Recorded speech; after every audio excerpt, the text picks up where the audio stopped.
जय के बेवड़ा चाहे हमार जौन बेवड़ा बा ओकरा के अपने सघन अगर कुछ कहे के बाद कहीं आना तो संपुष्ट करी, संपुष्ट करे के बाद गाली बजा के कुछ दे सके संस्था के निमित्त।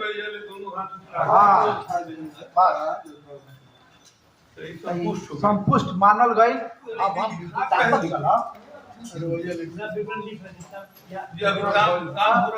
सब का होता से नामे है लिख दो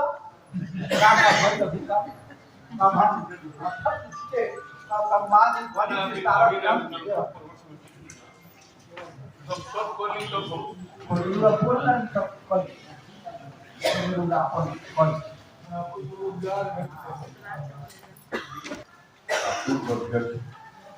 आचार्य त्रिपाठी चेतन जी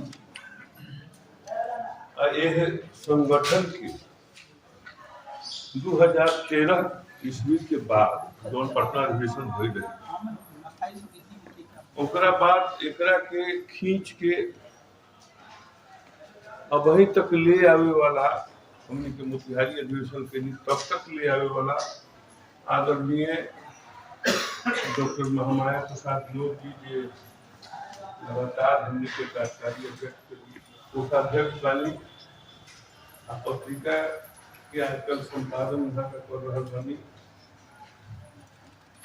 तो खुदा जितना हमरा से बहुत वरिष्ठ लोग बैठल बा साहित्य में अखिल भारतीय भोजपुरी साहित्य सम्मेलन ऐसा कल वृक्ष के रूप ले रहल बा। ई सदा भोजपुरी भाषा साहित्य के एकरा हर विधा के दाल के रूप में संपोषण अभिवर्धन होत रही। ई वाणी वाग्देवी से प्रार्थना ए मंत्र में कई गई बा। यह हमार शुभेच्छा बा।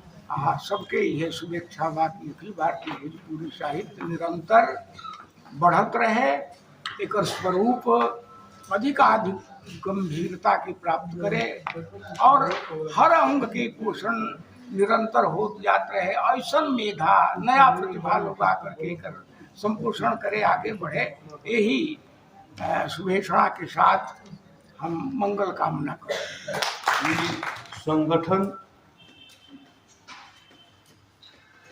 हम मोटा मोटी बात कहे के चाहते हैं कि ये संगठन के जब 7 सितंबर 1973 के निबंधन करावल गई पटना में और वो घड़ी जो तदर्थ समिति 11 आदमी के रहे, वो घड़ी के मुख्यमंत्री केदार पांडे जी रही।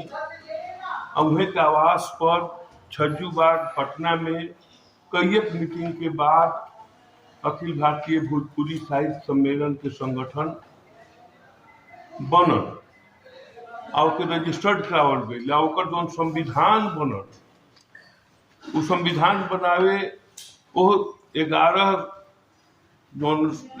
गो जे तदर्थ समिति के सदस्य लोग रहे, अपना अपना क्षेत्र के बहुत बड़ा माहिर लोग। भोजपुरी साहित्य सम्मेलन जिसमें देश भर के जितने भी भोजपुरी लेखक है, कविताकार है, और सबसे बड़ी चीज़ है कि भोजपुरी यानी उनकी मातृभाषा को सम्मान करने के लिए जमशेदपुर में सभी इकट्ठा हुए हैं। और ये बहुत सौभाग्य की बात है कि इसमें अंतर्राष्ट्रीय स्तर तक के भी जो डेलीगेट है वह भी आए हैं। और आज बहुत ही अच्छा माहौल था, सभी भोजपुरी भाषा में बात कर रहे थे, जैसे लग रहा था कि भोजपुरी को आप सीखिए ज़रूर। भोजपुरी में क्या मिठास है वह उसका जानकारी आपको भोजपुरी जब तक आप नहीं जानिएगा तब तक नहीं कीजिएगा। और यह उसका सम्मान की बात है कि सभी एक साथ एक मंच में इकट्ठा हुए हैं। तो हमारे साथ सोनू सिंह जी हैं जो आज किसी को सम्मानित किए गए हैं, उनके बारे में बताइए। चाचा जी को लखन चाचा जी हम बोकारो से आए हैं भोजपुरी बिहार के तरफ से, उनको जमशेदपुर इला पर पूरा स्वागत हुआ। आप कहाँ से हैं बताइए? हम जमशेदपुर से ही हैं और झारखंड के भोजपुरी संघर्ष समिति के मानद सचिव हैं, महासचिव हैं, और हमारे अध्यक्ष श्री लखन सिंह जी बोकारो से आए हुए हैं। और हम लोग का ये इच्छा है कि हमारी 12वीं सूची में भोजपुरी शामिल हो और हर एक न्याय के मंदिर में भोजपुरी में बहस हो, और हर अनुबंध जो बने हम लोग आपस में जो बिजनेस डील करते हैं करत नहीं जा तो भोजपुरी में बनो। एकरा से का होई कि सब केहू के सब कुछ समझ में आई, केहू के नज़र में बेईमान ना कहाई। अब भोजपुरी में जब बहस हुई तो सब केहू के न्याय मिली। भोजपुरी वासी जितना भी बड़ा संत हमनी के डिमांड बाटे, मांग बा, हमनी एकरा खातिर संघर्ष भी करता नहीं जा। और भोजपुरी में हम एगो लाइन भी लिखले बानी कि आपन भाषा पे हमरा गर्व कब हुई, देश में गुंजस भारत माता भोजपुरी के शान बढ़ो। देश में गुंजस भारत माता भोजपुरी के शान बढ़ो। हर एक न्याय के मंदिर में बहस शुरू हो भोजपुरी में, हर एक न्याय के मंदिर में बहस शुरू हो भोजपुरी में, और हर स्कूल कॉलेज में हम बोल सकें भोजपुरी में। चलिए, बहुत बड़ी चीज़ है। मातृभाषा किसी भी भाषा हो उसकी सम्मान होना चाहिए, और भोजपुरी का भी यह मांग है कि हमारी भी सभी बहुत बड़ी मांग है। और बहुत संघर्ष के दिन आप लोग देखे हैं भोजपुरी को वह स्थान पहुंचाने के लिए जो आज एक गांव से अंतर्राष्ट्रीय जगत में चल चुका है। पहली भाषा है कि जिसके मॉरिशस में आज 70% उनकी मॉरिशस भोजपुरी बोला जाता है। तो भोजपुरी में क्या शब्द है? संस्कृत से सभी भाषा बने हैं, तो भोजपुरी में क्या अंतर है दूसरे भाषा से? भाषा भोजपुरी परिभाषा से बापूरी बोले के पहले समझल बा जरूरी। जे भाषा के समझी उहे ही जानता। हमनी के भाषा बड़ुए कि एकर सबके इशारा से बुलावल जाला।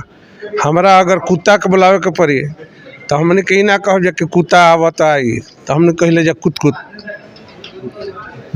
हमनी के हर जोतात रहे तो ओकरा के घुमावे के होता है, कहत है आदमी की आवरिए तो वो घूम जात रहे।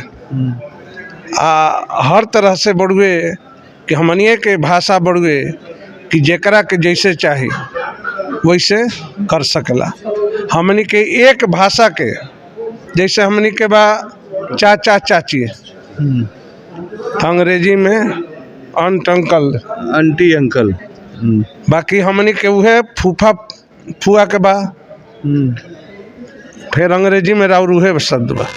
तो हमनी में भाषा से सब कोई के हित रिलेशन नाता हो जाला जौन दूसरा भाषा में रुआ नहीं के। अब रह गई हमनी के पूरा देश विदेश में हमनी के पूरा संघर्ष बनी जा। जब तक ले भाषा के हमनी के 8वीं अनुसूची के मान्यता ना मिली संवैधानिक, तब तक हमनी के संघर्ष जारी रहे। वो कविता के माध्यम से हो, लेखक के नाम से हो, भाषण के माध्यम से हो, गीत के माध्यम से हो, वही पर हमनी के आज संघर्ष जारी बा। हमारा साथे सोनी सुंगादा जी बाड़ी, बहुत यहाँ के लेखिका, कवि, गायिका। 2 शब्द यहाँ से पूछ ली, बढ़िया से आप पूछी हम भी पूछी। एक चीज़ बताइए, भोजपुरी का अगर इतिहास देखा जाए तो मगध साम्राज्य के समय बिहार जो आज जो लोकतंत्र बना है और जो भारत का जो अशोक स्तंभ है उसी का चिन्ह दिया गया। तो अगर भोजपुरी का इतिहास देखा जाए तो कब से ये सब संस्कृति सभ्यता की भाषा की शुरुआत हो चुकी थी? हम लोग की यह संस्कृति पुराना है, शुरू से ही है। राजा भोज के समय से राजा भोज के समय से प्राचीन भारत में अवध, मगध और मैथिल, ये 3 प्राचीन भारत की सभ्यताएं हम लोग पढ़ते हैं। और ये तीनों जगह भोजपुरी बोली जाती थी, समझी जाती थी। और भोजपुरी का बहुत ही पुराना इतिहास है। बहुत पुराना कहावत है कि कहाँ राजा भोज और कहाँ गंगू तेली। लेकिन आप कुछ महिला मैडम आप आइए।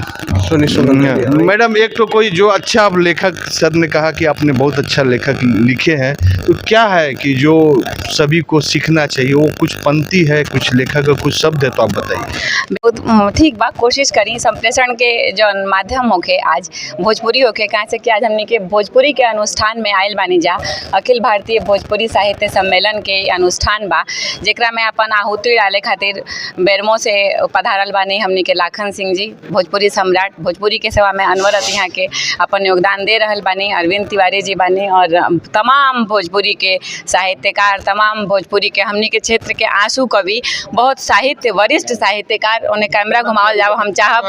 हाँ, जमुना तिवारी व्रती चाचा जी, कैसे कि आज भोजपुरी में हमनी के औपचारिकता से हट के भोजपुरी हमनी के ये सिखावेला कि अपन रिश्ता, अपन व्यवहार कैसे हमनी के अंकन कइल जाओ, कैसे निरूपित कइल जाओ, समाज में ओकरा के कैसे आगे बढ़ावल जाओ। भोजपुरी हमनी के संस्कार के जिए खातिर मार्गदर्शन करावेला।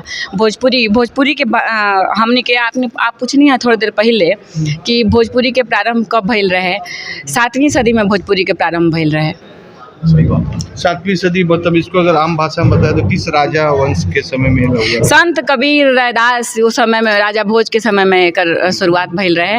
और ये भोजपुरी भाषा के ई आंदोलन के पीछे सबसे बड़ा कारण ई बा कि 8वीं अनुसूची में एकरा के ले आवे खातिर, कैसे कि 8वीं अनुसूची में आवे के बाद एकर वैश्विक स्तर बहुत बड़ा हो जाई। ऐसा विश्व के हर कोना में भोजपुरी बोलल जा रहल बा। जेनेवा में, और अभी तो कल हमने के यहाँ आयल बानी, मॉरिशस से आयल बानी हमने के सरिता बुद्धू दीदी, वहाँ के कहत रहे कि जेनेवा में एकरा के हमने के वैश्विक स्तर पे बहुत ले आवल जा रहल बा। जेनेवा और भी बहुत सारा कोई एक कविता अगर भोजपुरी का बताइए। जी, भोजपुरी में हम एक लाइन में खाली कहब, आवत दिमाग में ये बात आयल है कि भोजपुरी भाषा है बिहारियन के आशा। एकर उत्पत्ति हमने के भोजपुर से। भोजपुरी भाषा है बिहारियन के आशा, बोली में मिठास घोरल जैसे बतासा, बोली में मिठास घोरल जैसे बतासा। तो बिहार हिंदी ये हमने के भोजपुरी, हाँ, अखिल भारतीय भोजपुरी साहित्य सम्मेलन में सब एकर संयोजन हमार अजय ओझा जी करतनी। अजय ओझा जी, डॉक्टर अजय ओझा जी बहुत वरिष्ठ साहित्यकार के सुपुत्र बानी। और रसिक बिहार ओझा निर्भीक जी के, वहाँ के भी आज नाटक के मंचन हुई। हम आज ये कार्यक्रम के भी कुछ रूपरेखा आपके सामने ले आवल चाहतानी कि आप हमनी के यहाँ बटोहिया के भी प्रस्तुति हुई।